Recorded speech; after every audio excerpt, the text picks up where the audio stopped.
ವಿದ್ಯಾರ್ಥಿಯ ಮೇಲೆ ಶಿಕ್ಷಕ ಕ್ರೌರ್ಯ ಮೆರೆದಂತಹ ಘಟನೆ ಚಿತ್ರದುರ್ಗದಲ್ಲಿ ನಡೆದಿತ್ತು. ಈಗ ಸಾರ್ವಜನಿಕರ ಆಕ್ರೋಶ ಕೂಡ ಇದೇ ವಿಚಾರಕ್ಕೆ ವ್ಯಕ್ತವಾಗ್ತಾ ಇದೆ. ಸಂಸ್ಕೃತ ಶಾಲೆಗೆ ಸ್ಥಳೀಯರು ಈಗ ಮುತ್ತಿಗೆ ಹಾಕಿರುವಂತಹ ಪ್ರಸಂಗ ನಡೆದಿದೆ. ತಿಪ್ಪೇರುದ್ರಸ್ವಾಮಿ ದೇವಸ್ಥಾನದ ಸಿಇಒ ಗಂಗಾಧರಪ್ಪ ಅವರಿಗೆ ತರಾಟೆಗೆ ತೆಗೆದುಕೊಂಡಿದ್ದಾರೆ. ಶಾಲೆಯನ್ನೇ ಬಂದ್ ಮಾಡುವಂತೆ ಸ್ಥಳೀಯರು ಆಗ್ರಹಿಸಿದ್ದಾರೆ. ಘಟನೆಯ ಬಳಿಕ ಊರಿಗೆ ತೆರಳುತ್ತಾ ಇರುವ ಬಹುತೇಕ ವಿದ್ಯಾರ್ಥಿಗಳು ಅತ್ತ ದೂರು ಬಂದ ಬೆನ್ನಲ್ಲೇ ಶಿಕ್ಷಕ ವೀರೇಶ್ ನಾಪತ್ತೆಯಾಗಿದ್ದಾನೆ. ಚಿತ್ರದುರ್ಗದ ಸಂಸ್ಕೃತ ಶಾಲೆಯಲ್ಲಿ ವಿದ್ಯಾರ್ಥಿಗೆ ಶಿಕ್ಷಕ ಥಳಿಸಿದಂತಹ ವಿಚಾರ ದೊಡ್ಡ ಮಟ್ಟದಲ್ಲಿ ಸದ್ದಾಯಿತು. ಬೆಳಗ್ಗೆಯಿಂದಲೂ ಕೂಡ ಪಬ್ಲಿಕ್ ಟಿವಿ ಕುರಿತಂತೆ ವರದಿಯನ್ನು ಪ್ರಸಾರ ಮಾಡಿತು. ಈ ಬೆನ್ನಲ್ಲೇ FIR ದಾಖಲಾಗಿದೆ.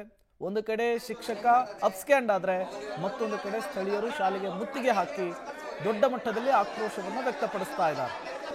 ಮತ್ತಷ್ಟು ಡೀಟೇಲ್ಸ್ ಅನ್ನು ಕೊಡ್ತಾರೆ ಸಿದ್ದರಾಜು, ದೂರವಾಣಿ ಸಂಪರ್ಕದಲ್ಲಿ ಜಾಯಿನ್ ಆಗಿದ್ದಾರೆ. ಸಿದ್ದರಾಜು, ಮನುಷ್ಯರಾದವರು ಯಾರೂ ಕೂಡ ಈ ರೀತಿಯ ಘಟನೆಯನ್ನು ನೋಡಿ ಸುಮ್ಮನೆ ಇರೋದಕ್ಕೆ ಸಾಧ್ಯನೇ ಇಲ್ಲ. ಹಾಗಾಗಿ ಈಗ ಸ್ಥಳೀಯರು ರೊಚ್ಚಿಗೆದ್ದಿದ್ದಾರೆ, ಆಕ್ರೋಶವನ್ನು ಹೊರಹಾಕ್ತಿದ್ದಾರೆ.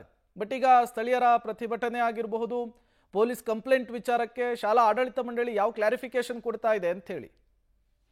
ಖಂಡಿತವಾಗೂ ಪ್ರೇಮ್ ಕುಮಾರ್, ಏನು ಮುಜರಾಯಿ ಇಲಾಖೆಯ ಅಧೀನದಲ್ಲಿ ಈ ಒಂದು ಶಾಲೆ ಸಂಸ್ಕೃತ ಶಾಲೆ ನಡೀತಿರುವಂತದ್ದು ಕಳೆದ ಹಲವಾರು ಬಾರಿ ಕೂಡ ಈ ಶಿಕ್ಷಕನ ವಿರುದ್ಧ ಆರೋಪಗಳು ಕೇಳಿ ಬಂದಿತ್ತು. ಕೇವಲ ರಾಜಿ ಸಂಧಾನದಲ್ಲಿ ಇತ್ಯರ್ಥ ಮಾಡ್ಕೊಂಡಿದ್ರು. ಈ ಒಂದು ಪ್ರಕರಣದಲ್ಲಿ ಏನು ದೇವಸ್ಥಾನದ ನಾಯಕನಹಟ್ಟಿ ತಿಪ್ಪೇರುದ್ರಸ್ವಾಮಿ ದೇಗುಲದ ಸಿಇಒ ಇದ್ದಾರೆ ಗಂಗಾಧರಪ್ಪ, ಅವರು ಕೂಡ ಶಾಮೀಲಾಗಿದ್ದಾರೆ. ಹಲವಾರು ಬಾರಿ ಅವ್ರ ಪರ ಬ್ಯಾಟಿಂಗ್ ಮಾಡ್ಕೊಂಡಿದ್ದು ಈ ಒಂದು ಶಾಲೆ ಅವ್ಯವಸ್ಥೆಗೆ ಕಾರಣರಾಗಿದ್ದಾರೆ. ಹೀಗಾಗಿ ಅವರು ಸೇರಿದಂತೆ ಸಂಪೂರ್ಣ ಇಲ್ಲಿನ ಆಡಳಿತ ಮಂಡಳಿಯನ್ನ ಬದಲಾಯಿಸಬೇಕು, ಇಲ್ಲಿರುವಂತಹ ಶಿಕ್ಷಕರು ಹಾಗೂ ಆಡಳಿತ ವ್ಯವಸ್ಥೆಯನ್ನ ಬೇರೆಯವರಿಗೆ ವರ್ಗಾವಣೆ ಮಾಡಬೇಕೆಂಬ ಆಗ್ರಹವನ್ನು ಇಲ್ಲಿನ ಸ್ಥಳೀಯರು ಮಾಡ್ತಿರುವಂತದ್ದು. ಹಾಗೆ ಈ ಒಂದು ಶಾಲೆಯ ಏನು ಆಡಳಿತ ಮಂಡಳಿ ವಿರುದ್ಧ ಏನು ಸಿಇಒ ಇದ್ದಾರೆ ಮತ್ತು ಈ ಒಂದು ಶಿಕ್ಷಕ ಕೂಡ ಈ ಹಿಂದೆ ನಿಧಿಗಳ್ಳತನ ಮತ್ತು ವಾಮಾಚಾರದಂತ ಕೆಲಸ ಕೂಡ ಮಾಡ್ಕೊಂಡು ಬರ್ತಿದ್ದಂತೆ ಇಲ್ಲಿನ ಸ್ಥಳೀಯರು ಆರೋಪಿಸ್ತಿರುವಂತದ್ದು. ಏನು ಫೆಬ್ರವರಿ 10ರಂದು ಈ ಒಂದು ಬಾಲಕನ ಮೇಲೆ ಹಲ್ಲೆ ಪ್ರಕರಣ ನಡೆದಿತ್ತು. ಆದ್ರೆ ಈ ಆಡಳಿತ ಮಂಡಳಿ ವಿಚಾರವನ್ನ ಮುಚ್ಚಿಟ್ಟಿದೆ ಎಂಬ ಆಕ್ರೋಶವನ್ನು ಕೂಡ ಇಲ್ಲಿನ ಸ್ಥಳೀಯರು ಹೊರ ಹಾಕ್ತಾ ಇದ್ದಾರೆ. ಈ ಹಿಂದೆ ಏನು ಗಂಗಾಧರಪ್ಪ ಹೇಳುವಂತೆ ಪ್ರಕರಣ ನಡೆದಂತ ಸಂದರ್ಭದಲ್ಲಿ ಬಾಲಕ ಏನು ವಿದ್ಯಾರ್ಥಿ ಇದ್ದಾನೆ ಆತ ಆತ್ಮಹತ್ಯೆಯು ಕೂಡ ಯತ್ನಿಸಲು ಕೆರೆ ಬಳಿಗೆ ತೆರಳಿದ್ದ. ಆ ಸಂದರ್ಭದಲ್ಲಿ ನಾವೇ ಸಂಜೆ ಹೋಗಿ ವಾಪಸ್ ಕರೆ ತಂದಿದ್ವಿ.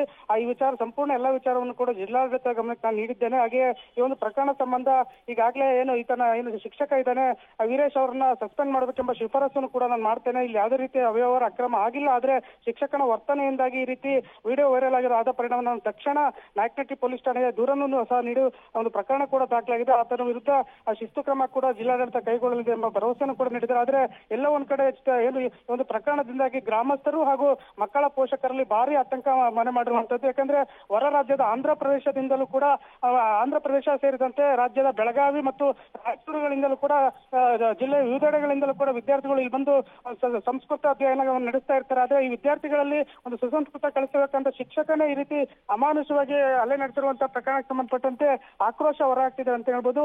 ಈಗಾಗಲೇ ಶಾಲೆಗೆ ಒಂದು ಮುತ್ತಿಗೆ ಹಾಕ್ಬಿಟ್ಟು ಸಿಇಒ ವಿರುದ್ಧ ಕೂಡ ಗ್ರಾಮಸ್ಥರು ಆಕ್ರೋಶನ ಹೊರಹಾಕಿದ್ದಾರೆ. ತಕ್ಷಣವೇ ಆತನ ಏನು ಶಿಕ್ಷಕನನ್ನ ಬಂಧಿಸಿ ಅದ್ರ ವಿರುದ್ಧ ಕಾನೂನು ಕ್ರಮ ಕೈಗೊಳ್ಳಬೇಕೆಂಬ ಆಗ್ರಹವನ್ನು ಮಾಡ್ತಿದ್ದಾರೆ. ಹಾಗೆ ಪ್ರಕರಣ ಮತ್ತೊಮ್ಮೆ ಮರುಕಳಿಸಬಾರದು. ಹೀಗಾಗಿ ಈ ಒಂದು ಸುಸಂಸ್ಕೃತ ಶಾಲೆ ನಮಗೆ ಏನ್ ಸಂಸ್ಕೃತ ಶಾಲೆ ನಡೀತಾ ಇದನ್ನು ನಾಯಕನಹಟ್ಟಿಯಲ್ಲಿ ಬಂದ್ ಮಾಡಬೇಕು ಎಂಬ ಆಗ್ರಹವನ್ನು ಕೂಡ ಮಾಡ್ತಾ ಇದ್ದಾರೆ. Prem Kumar. Okay, thank you Siddaraju ತಮ್ಮೆಲ್ಲ ಮಾಹಿತಿಗಾಗಿ.